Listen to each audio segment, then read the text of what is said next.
আহা কি আনন্দ আকাশে বাতাসে। মাঝে মাঝে মনের মধ্যে যায় গান বাজে আমার।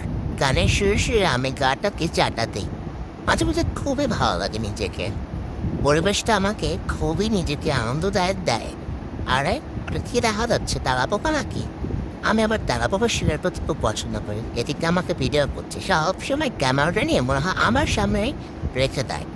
উফ, শিকার করতে হবে, বেশি বেশি শিকারের প্র্যাকটিস করতে হবে, শিকার শিখতে হবে গাইস। তেলাপোকা, ইঁদুর, ব্যাঙ থেকে শুরু করে সব কিছু মারা শিখতে হবে, শিকার করা শিখতে হবে। উফ, এই লেজটাকে খালি আমি শত্রু ভাবে, নিজের লেজকে কেউ নিজের শত্রু ভাবে গাইস? এত বোকা বিড়াল আমি? নিজের লেজকে নিজেই কামড়াকামড়ি করছি। দেখো দেখো, আমার মতো বোকা বিড়াল মনে হয় আর পৃথিবীতে নেই। নিজের লেজকে আমি নিজেই খাচ্ছি, এটা কোনো কথা? আর হবে না কেন? আম্মা কি আমাকে কোনো খেলনা কিনে দিচ্ছে? খেলনা কিনে দিলে তো নিজের লেজকে নিজে কামড়াতে হয় না গাইস। তাই তো আমার আম্মাকে বলো তো আমার জন্য একটা খেলনা কিনে দিতে।